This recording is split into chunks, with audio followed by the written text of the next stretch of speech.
Welcome to Military Matters. This is Major Ricky Harold, and we have Lieutenant Colonel Fleck, George Fleck, and we have a great guest today, David Sousa. But remember, this is Military Matters of Reno. It's a show that about veterans, for veterans, and everything regarding veterans and the issues that impact the lives of our veterans. And our goal today is to be insightful, factual, and thought-provoking. And Colonel, you want to introduce our great guest that we've had on our regular show? Yeah, it's been a while since David Sousa has been on, but every time he comes back to us, he looks like he's been promoted to a higher position within the VFW. He's now part of the he's a national councilman for the VFW for the United States of America. And that's congratulations on that. Thank you, David. Look, there's a lot that's happened between the last time you were here and now. And we've had the American Legion on several times. And, you know, we are veteran, affiliated, all the organizations. And there's a lot that's happened from the last time we saw you several months ago at VFW. And why don't we just do this? I have a copy here of a mission statement. I can read it, or you can just tell us what the mission of the VFW is. The Veterans of Foreign Wars is made up from, it started from veterans of the Spanish-American War and all foreign wars. And they came together and they created the Veterans of Foreign Wars. And remember the Maine. We've been here for 250 years. Wow. Or no, I'm sorry. The country's been here for 250. We've been here for 125. In fact, yeah, this is going to be our 126th convention here, starting the second week of August in Columbus, Ohio. And this is where we're going to change our philosophy and change a lot of things, where the members get to vote and the members make the decisions for the organization. And it's going to be huge for us. Here locally, we have about 35 posts here in the state of Nevada, 6 districts, about 7,000 active members here in our midst. And we're actively doing things for our youth, our legislative, and for the veterans, and for the people that need help in our community. That's what we're here for. So you said you have 7,000 members. Is that for all the chapters and all of the councils? That is for the entire state. And okay, that's for the entire state. Yeah, but I'll tell you what, anybody that's been affiliated with the Veterans of Foreign Wars, you do so much. And I think you've touched on it, Dave. You do a lot for the community. You do a lot for veterans in general, their family members. You work with other organizations. You fundraise. You look out for veterans collectively across the board. I know I'm a life member of 90-11 here at the Battleborn, but I just want to tell you that they can't do much more than what they do. I mean, when I see right here, I see the vision. You ensure that veterans are respected for their service, and they always receive their earned entitlements, are recognized for the sacrifices they and their loved ones have made on behalf of this great country. You can't sum it up any better than that, unless you want to add something to it. Well, I mean, our state legislative priorities were not very good this year, but the last couple of years we've had about 20 to 40 bills passed in each last of the cycles. This year was a devastating year. This year, our state legislature for Nevada decided to abandon Gold Star families. And And what was the rationale for that?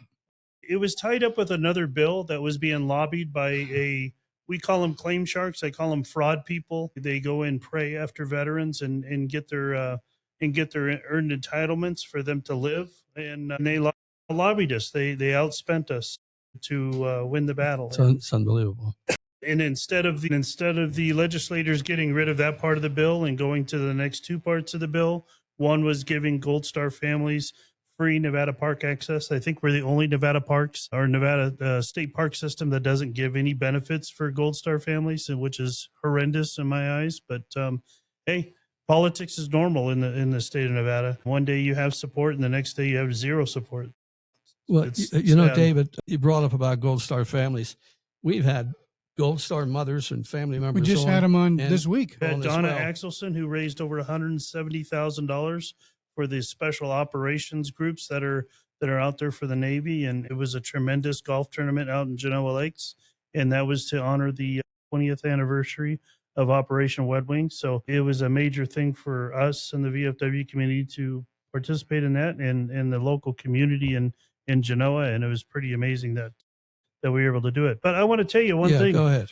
One thing just came out today in the mail, and let me see if I can find it. The Department of Defense decided on July 2nd, the Army announced authorization for the wear of the shoulder sleeve insignia for military operations in hostile conditions, most commonly known as the combat patch.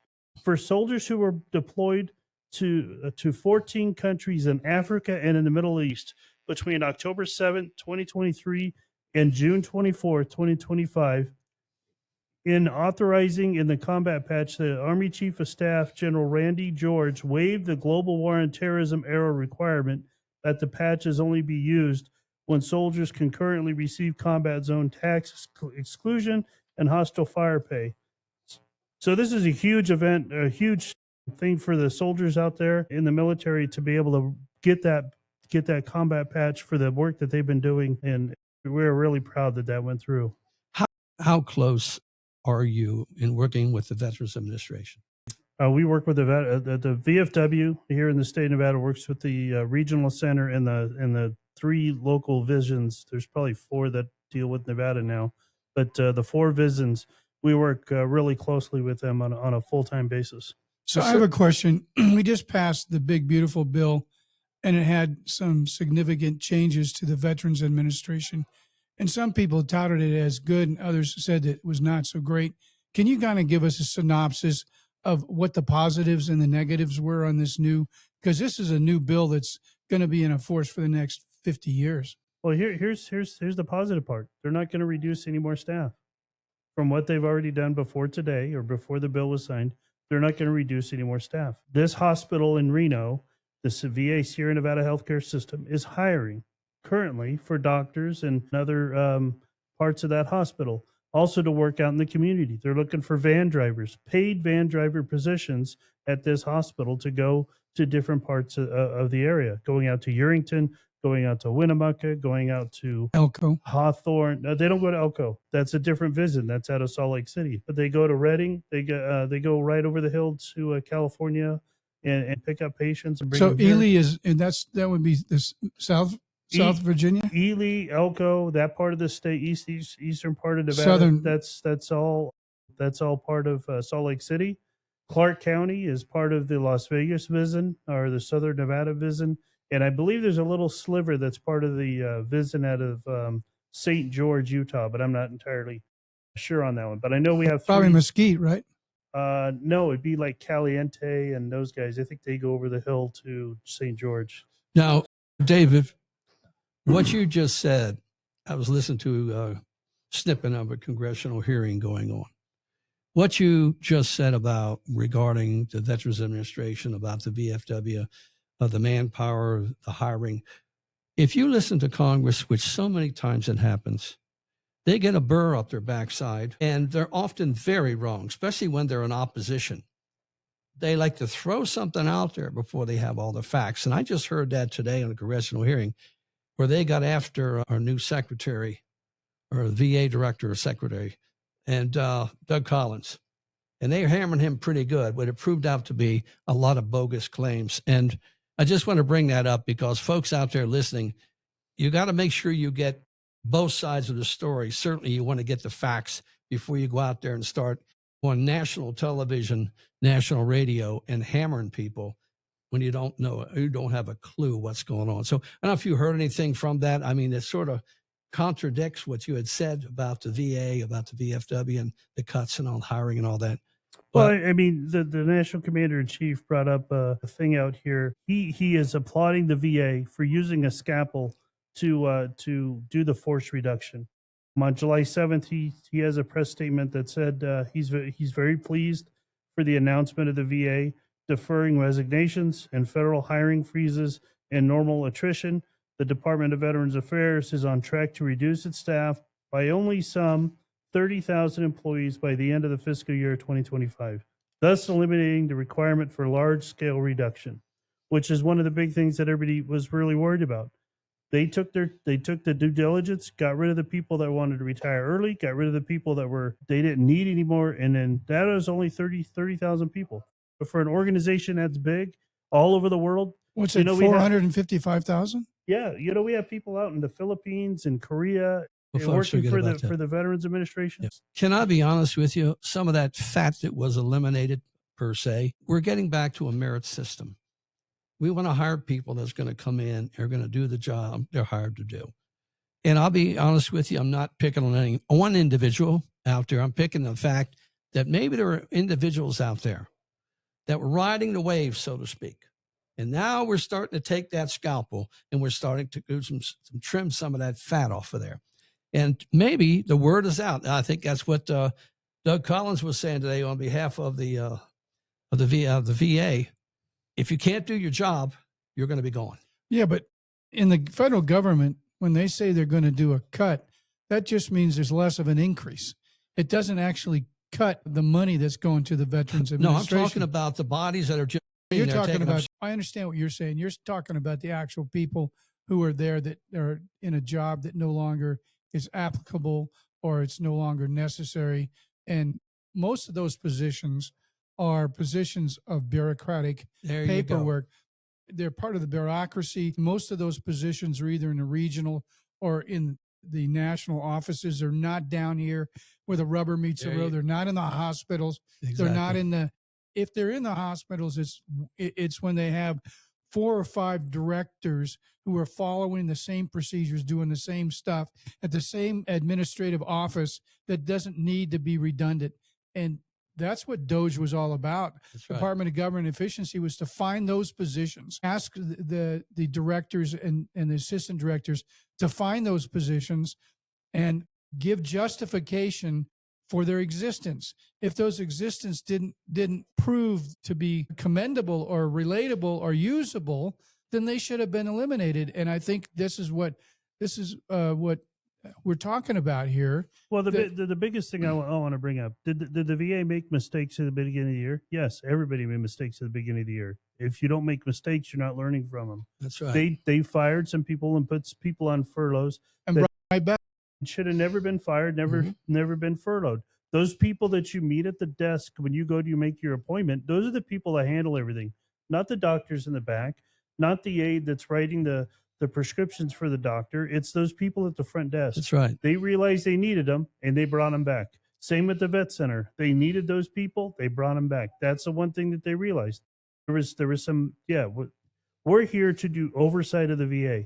Every veterans organization has an obligation to its members and to the veterans at large is to take care of oversight of the VA. Congress is supposed to oversight, but half the time they're not doing their job. And then the people don't realize that this country and the community, your state, your county, and your city don't have the funds to run everything like they've done by just paying money out. Look at the city of Reno. They're having to lay off 8 people this year. And it's because they don't have the funds coming in to be able to pay for the staff. 8 people from where? The city of Reno. The city of Reno. Yeah, but what is the total number of employees at the city of Reno? That's a totally different story, and you can bring that up at a different conversation. I'm just telling you, there's not enough money in the system to keep everybody working. Well, this is we have to find them, just like in the VA system. We have to find the people to make sure they're doing the right thing and doing the things for the veteran. If you look at it, listen to Secretary Collins, what he says, it's all about the veteran. Everything else comes second. And that's how it is. Same thing in the community. We gotta make sure that we're maintaining our money and doing due diligence to the taxpayers. And that's when the rubber meets the road is when you have an annual budget. Yep. And you take that budget and you do a line item by line item of the things that the mission requirements is the number one thing. So like in the Reno, first of all, is the fire department, the police department, the administrative government procedures. Those kind of things are the number one priorities to keep the city running, the water and the sewage and that kind of stuff. These are things that are important for the city to run on. And there's a total amount of people that can make that work. If you have excess, say you've got a person who's a public affairs individual for some department or whatever the case is, and that person is only part-time or whatever the case is, there's a potential that position could go away or be deferred. But it comes down to the dollars that come in and the people who are most necessary. And the Veterans Administration is no different. You want the people who are there, who are supporting the veterans, who are really making the difference. Those positions, some of them need to be increased, Yep. and some of the bureaucratic positions can be decreased.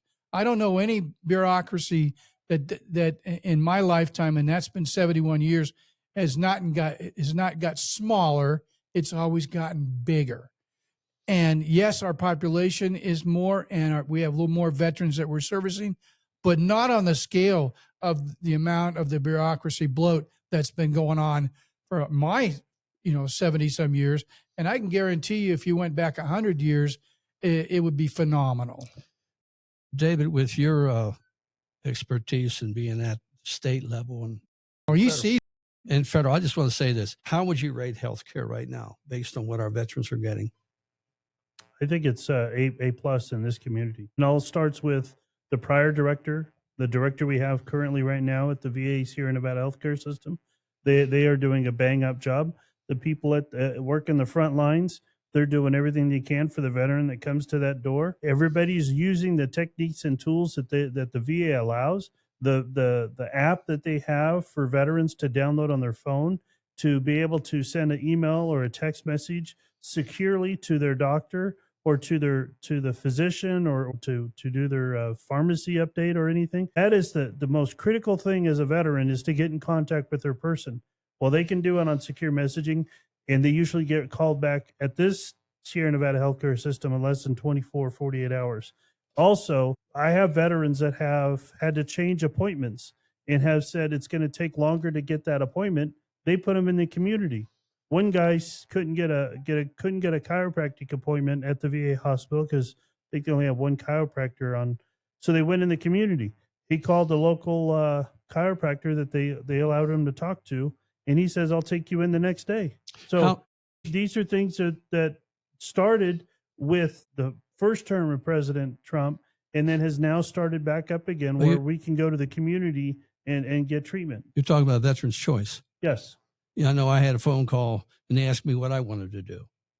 Either go private or go to the VA hospital. And you're right. We have a choice. And sometimes the civilian market may not be the best for everybody, because their lines are just as long as the VA. Mm-hmm. But sometimes you get lucky and you find that one person that says, "I can take you at this time." It's, it's something that we need to commend the VA secretary and the director of this hospital here in Reno, Nevada, for keeping that program and keeping the veterans first. It's about the veteran. It's not about all this other stuff that's in the background. Well, we had guests on about 2 weeks ago, and one was a retired female lieutenant colonel, the Army. And I'm going to ask you a question. From your observation, are we taking care of our ladies? Are we taking care of our female veterans? Is it getting better? Well, this is an older hospital. At this hospital, I'm not entirely sure how they manage the female veterans. I believe they're getting the treatment that they need. But other newer facilities have entrances just for those female veterans. So they don't have to be in there with everybody else. They can go to their own entrance, their own CBOC, and take care of their treatments that way. I got something for you, Ricky, and I've talked about this a couple of times. There was always this waiting out there to see, are we going to close clinics? Are we going to realign clinics? Do you have an update on that? Because they were shutting some facilities down. If you look at the state of Nevada, there's no way we could close a clinic. No way. Except for if we build the hospital that they wanted to build 10 years ago, and now they're saying they're not going to be able to build it for another 20 years, we could have closed a clinic. But using the footprint that they want to go to with the new hospital, we cannot close a clinic in this area. But we have clinics we have a clinic in Fallon, we have a clinic in Carson City, and we have a clinic in maybe not in Carson. No, yeah, there's one. There's one in Carson, and there's one in Sparks. There's one in Sparks. No, there's not. There's not a clinic in Sparks. You have the East Campus, which is down there by just on Mill Street. Street. Well, actually, it's corporate. Yeah, but is that not considered a clinic? That's considered just a part of the that's a annex. That's a clinic. That's not considered a CBOC. That's just a clinic, I believe. It's not a CBOC. Okay, for our listeners, what's a CBOC? Community-based healthcare system. Okay. I got something for you, which you already, Ricky and I talked about this a year ago, 2 years ago. Over 10 years ago, $192.5 million was approved to build a new hospital. You already alluded to it, supposedly to find the real estate and build that hospital. That money, I assume, is still sitting out there somewhere, because you just said they're not going to build any hospital in the near term right here, a new hospital. They are not. The designated land that they were hoping to use has to be approved by Congress. From what I heard is that it has to change the designation, even though it's going to be a teaching hospital, but the land and everything, from what I heard, is not suitable for the size of the hospital we want. You know, and I ask myself a question, David, and Ricky does too. You just spent millions of dollars on a specialty clinic down here. You know, it's like, what do you do with this facility if you would eventually move? So this facility, the money that you were talking about, that was supposed to go to this Is hospital. it still there? It was not supposed to go build a new hospital. It was See. supposed to build another wing outside on the east side of the building. It was after they were done retrofitting the earthquakes, they were going to build the earthquake stuff that they've done. They were supposed to build the wing on it, and that's where that money was going to go, to that wing. The reason why that wing didn't go is because of the great construction that happened in Denver, Colorado. Which means? That means that they were over their budget by, I think, over millions and millions. So did they take that 182 million and reappropriate it? Some people say that money's still sitting out there, and it's earmarked to Nevada for the Nevada hospital. See, that's the impression that we got. Yeah.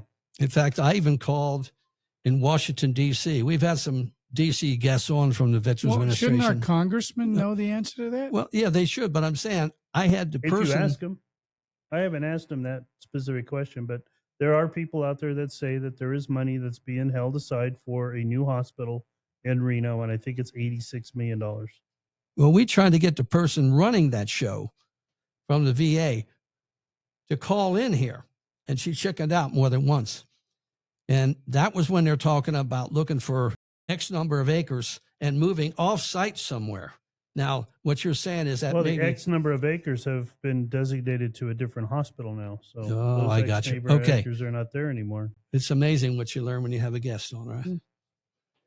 Okay, we want to talk about something here Ricky and I always get into, and I saw it when I glanced down looking at females, and it impacts not just our ladies out there, but our veterans. Dave, how we doing with suicide prevention from your estimation? Well, if you can say that a program is successful by the numbers going down, the program is not successful.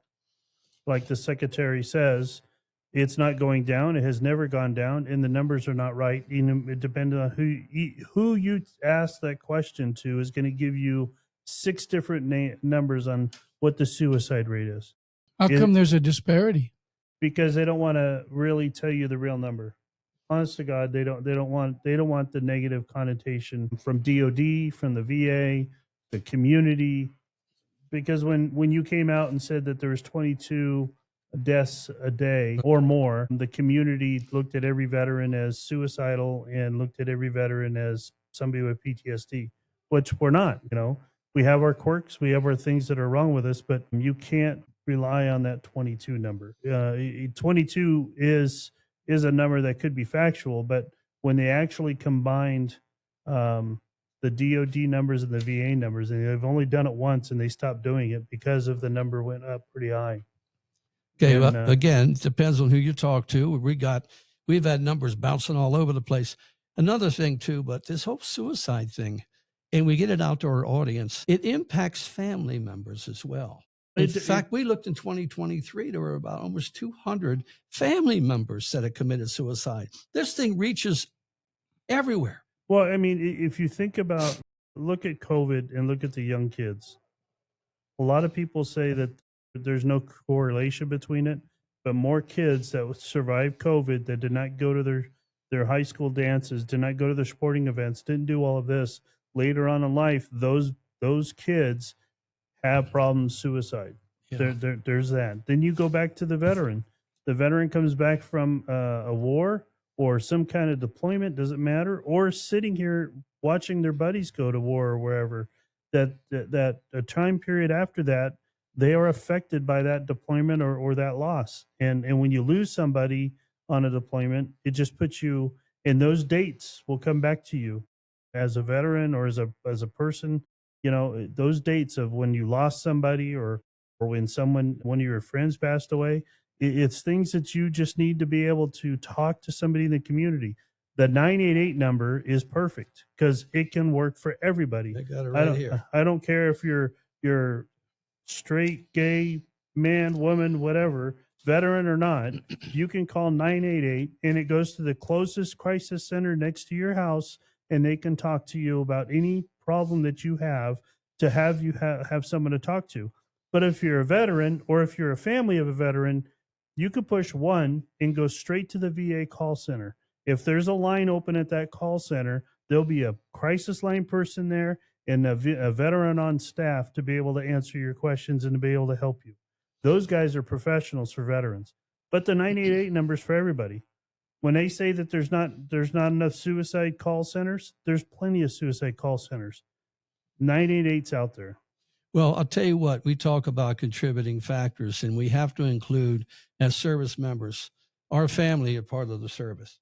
Oh, yeah. And they always have been. I just want to say, when I look at reports, and you've seen it, I'm going to ask you what the VFW and other organizations are doing. If you think we're winning this budget battle, when we have barracks that are asbestos, cockroaches, That's in the past. falling down. That's in the past.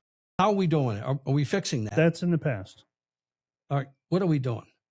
What have we done? The Department of Defense has a streamlined process they've been working for the last, I want to say 10 years to make sure, and this has happened when I was in the military in the 90s, is that they were doing everything they can to retrofit those buildings and to improve the facilities of the families. Okay. And that's what they're doing. It takes time. It takes a lot of money. They put a lot of money into it. Is there problems? Hell yeah, there's going to be problems. But you know what? They're working on a solution to make it better. Okay. And you know what? It's a lot better it is now than it was when I was in the 90s. Well, that's very important because I get people sometimes I'll meet or I'll be socializing with, and they'll ask me about that. How's it going in the military? They remember 10 years ago, 15, 20 years ago.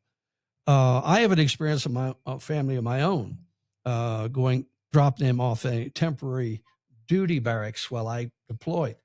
And when I got home, it was a mess. I was embarrassed. But in the same token, we got to have faith. Organizations like yours, looking at our VA, looking at our VFW and all the other organizations, it looks to me like what you're saying, because you have a better insight. We're fixing it. We're fixing some of these problems. You look, when I deployed in 2003 to Iraq, we went to Fort Lewis, Washington, and trained at World War II barracks. While we were training in those World War II barracks, they were modernizing all of the active duty barracks. Then they were working onto the barracks that we were in. The second time I deployed, we were still in the remodeled part of the base a little bit, but I mean, they were doing their due diligence to get that base, modernized, and it takes a lot to make it modernized. You go down to Fort Bliss, Texas. I mean, they got a huge division of buildings that they put up, and they're very modern. So wonderful. I think you would agree. Ricky and I agree with this. When you talk about PTSD, we talk about trauma, brain injury, we talk about depression, everything associated. We have just proven, based on our little discussion, that it impacts all of us as service members, including our family. And I guess what I'm trying to say is it seems like we are doing our best to correct that problem. But there are a lot of signs out there that we need to be aware of, because this is an important topic, and then we can transition to something else. But what are some of the signs that we can throw out there for people to be aware? Isolation, getting rid of your possessions, showing hopelessness and not wanting to be in society, not wanting to associate with anybody. If you're in that position, feeling like you're in a dark tunnel. One of the movies I saw recently depicted as a guy jumping in the water and just slowly going to the bottom, slowly going to his death, and then somebody reaching in and pulling him out. It's there. Like I said, there's resources out there. And you just got to know there's a 5 signs, and just making sure that you understand that people go through funk, and you just go there and help them out. Don't have, So, David, do you think that the number, and I'm throwing this out through mathematics, is that if we're talking 22 a day, that's just about 7,300 a year. We lose more people to self suicide than we lost in Afghanistan and Iraq combined within a couple years. That's true. I mean, the one thing that you got to look at, and you got to look at all numbers, is okay, how did I commit suicide? Did I drive my car in a reckless speed, or my motorcycle in a reckless speed, and have a car accident? And that car accident could have been, he just had a car accident. Well, they're not counting those people. They could have been suicide or suicide by cop. And there's a lot of things, a lot of statistics that they don't categorize as suicides. That's why I say the number is, it's all based on interpretation. Someone will say there's only 17 a day. Someone will say that there's 22 a day. 22 a day sounds like a great number because it's been around forever.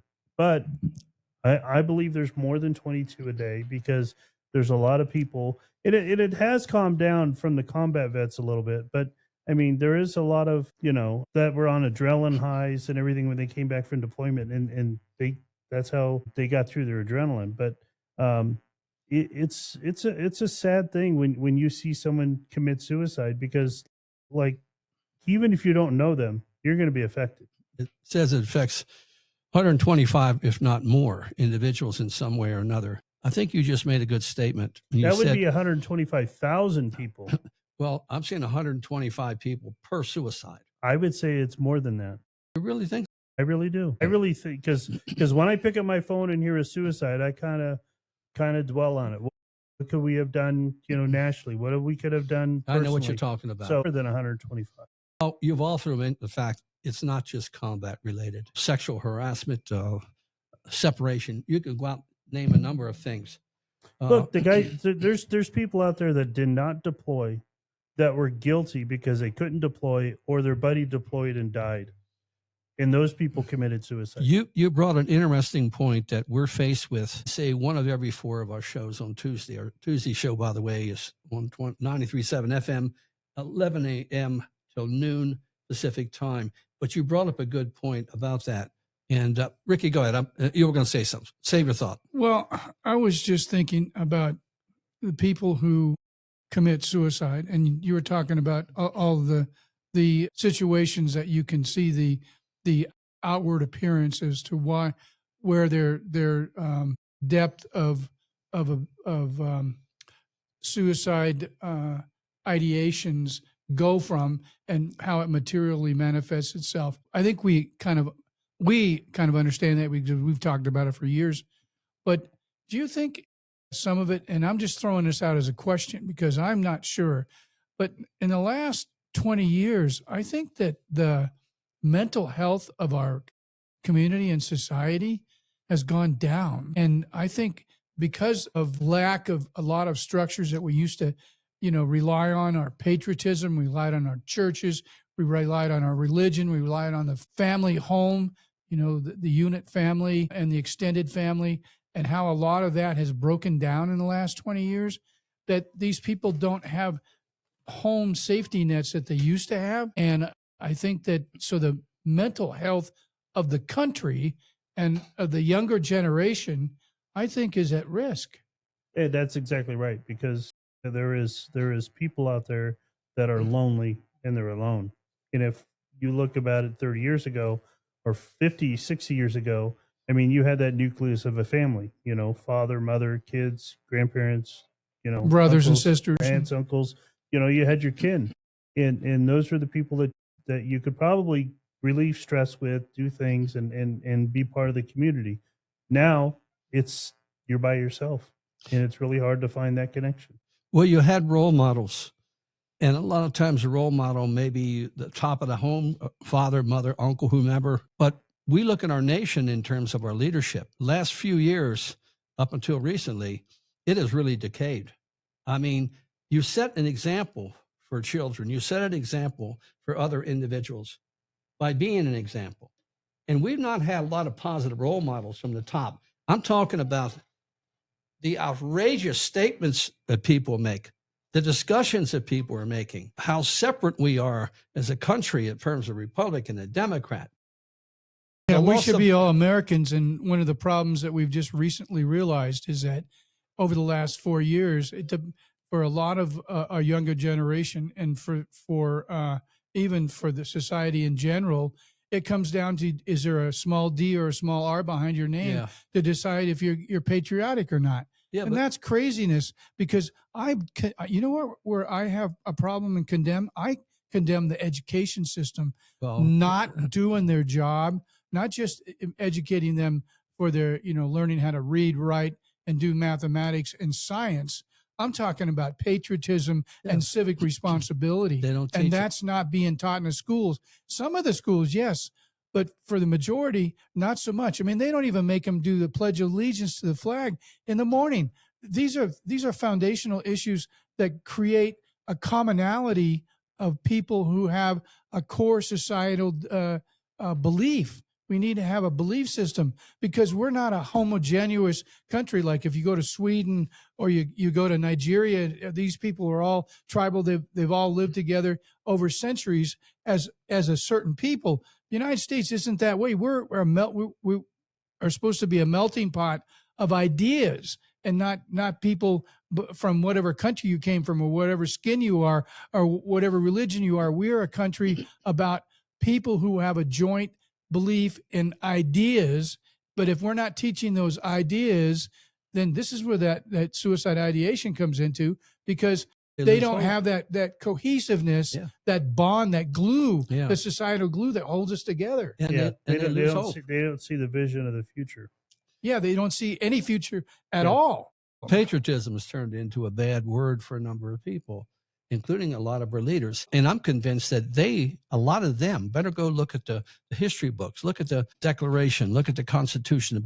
Well, one of the mistakes that's common among our politicians is that they keep calling this a democracy. We're a democratic republic. We're an actual republic. We're not a democratic country. We're a republic and under democratic rules. But that's a whole different concept. If you can't, we all have to have some of the same facts, and we all have to have some of the same foundations to be a society. And if we can't even agree on the facts and the foundation, then we're in trouble. Yeah.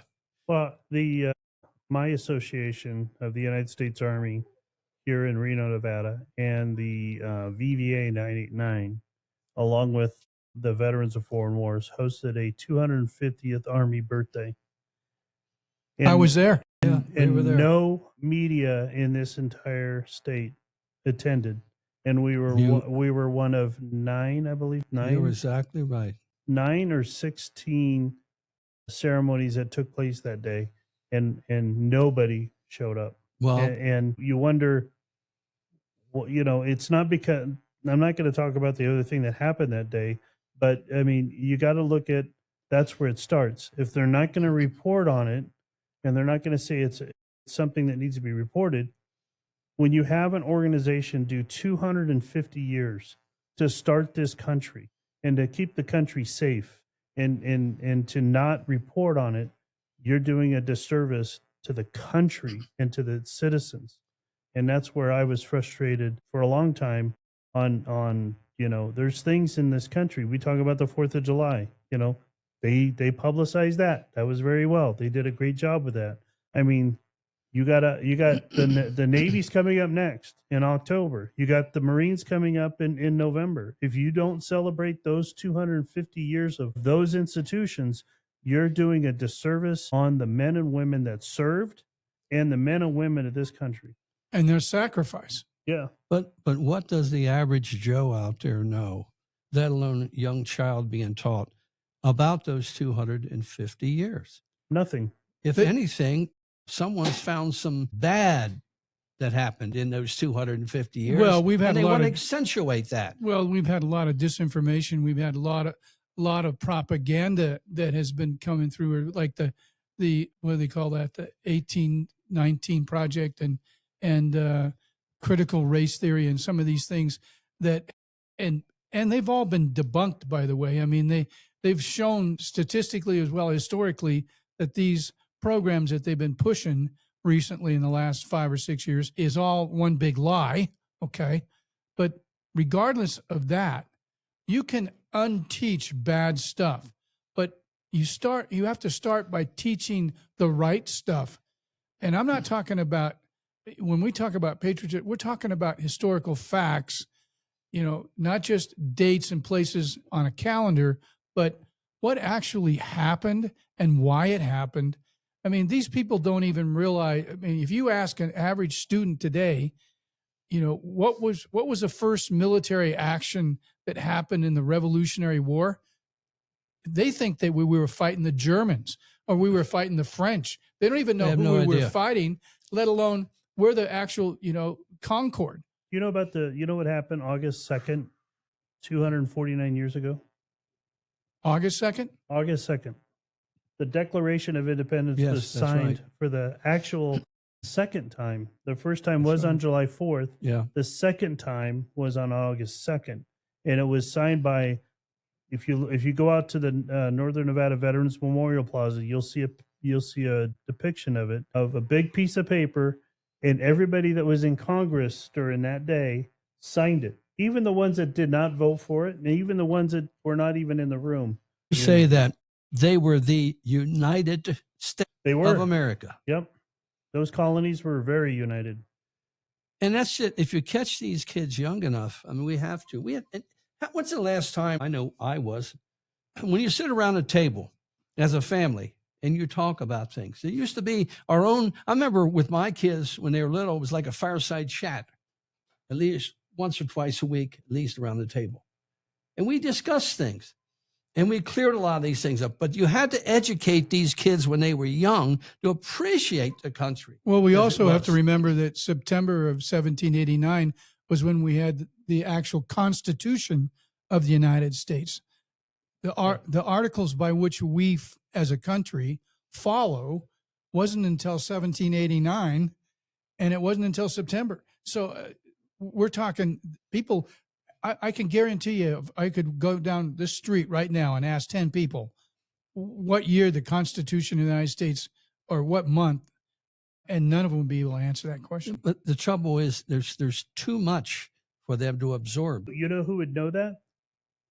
The guys that do the nationalization ceremonies. Those people wanting to become citizens of this country will know that. Oh, yeah, because they have to know that. To become a U.S. citizen, they have to know those founding dates that make us a country. And unfortunately, and once again, I go back and I blame the education system.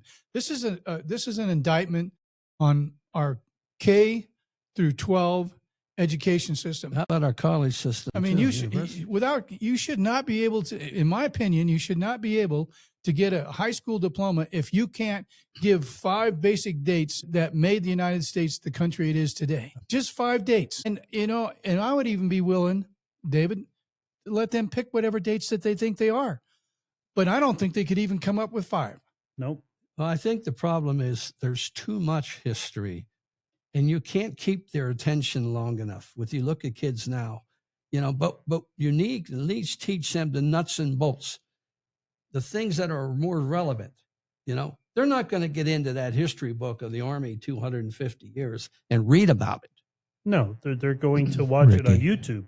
Ricky. Yeah. But you could use that, or you could use that application as a springboard for education, civic education, not just the Army and the Navy, and not just the Marine, not just the military services, but the country's foundations and the basic reasons that we are Americans today. And we hold these ideas to be self-evident because what happened. David, you had a thought? Yeah, I drew a blank.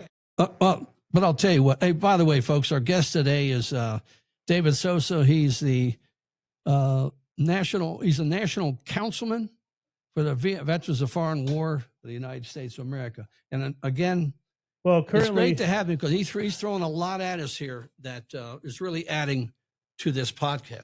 So next week is the unfortunate Gold Star Child Month or Day coming up next month. Also in September, the last Sunday in September is going to be the Gold Star Family Day.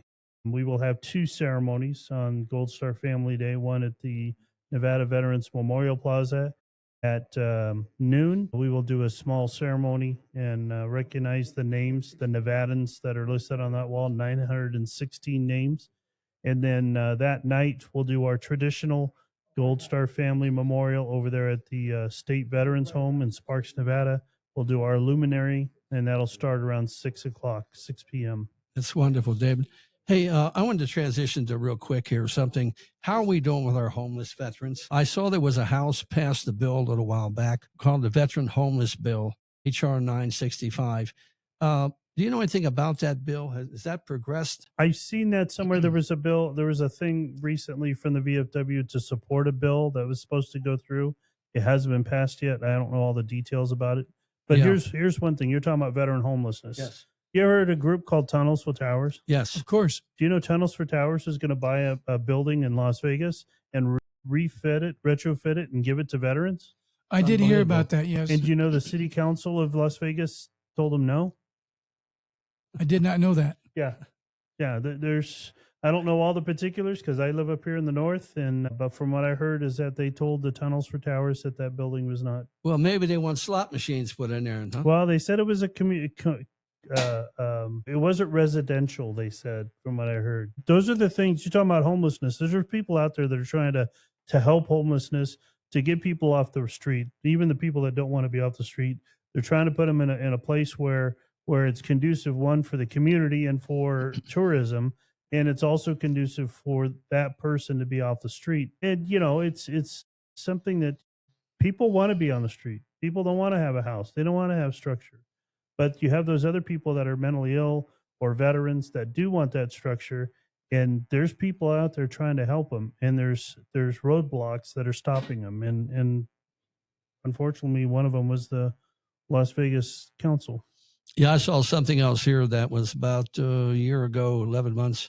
VA awarded $800 million in grants to help homeless and at-risk veterans and their families. Now, I'm wondering, was that money ever issued or was it ever approved per se? It said the VA had awarded $800 million, which would be fantastic, but I don't know much about it. But it would be a step. Now, this came from a communication I got from Washington, D.C. by Strategic Communication Advisor and Deputy Press Secretary. Now, as to any relevance to that, I can't add to it, but that would be another step in the right direction to helping our homeless veterans out there and providing they and their families what they need, supportive services for the families and other things related to that. But Colonel, you and I both know it's not even if the government approves or authorizes or allocates money. It's, does the money actually get spent? Does the money actually go to the program for which it was intended to go to? You mean the implementation actually takes place? Yes, because politicians are great about marking up a bill. They're great about eventually voting on a bill, and God help us all if it actually gets approved by Congress and signed by the president and becomes an actual law. But even with all those hoops being filled, does the actual money go to the program by which it was allocated to do? So, and that's really where it makes the difference. Let me answer Yeah, this question. go ahead, Dave. Is that HR bill that you're talking about 1815? I believe so. Let me look at it. Okay, so while you're pulling that out, on June 27th of 2025, this is a couple days ago, the VFW put this out. The Department of Veterans Affairs ended the Veterans Affairs Service Purchasing, which is called the VAST program. It offered veterans the last resort option for the department to purchase delinquent home loans. The program lasted only 1 year, and it was intended for emergency stopgap to save off veteran foreclosures after COVID-19. This year, Secretary Collins ended this program over mounting problems with administration VAST, like you were talking about. Is it going to the right place? Yes. And the legal ambiguity of the program. Many in the veteran community understood the Secretary's rationale, but were clear that Congress should quickly work to present a responsible solution. So there's things out there. On May 19th, the Van Horten's bill was passed without objection, and the Senate was sent to pass this VA loan program. So there's programs out there like everybody's hearing all these horror stories that the VA has been giving all this money and it's been going to fraud or whatever. Right. And they're trying to do something about it. And this VAST program is something that they're trying to figure out. You know what? There is a program. Hey, let's whatever it is to help the veteran stay in his house.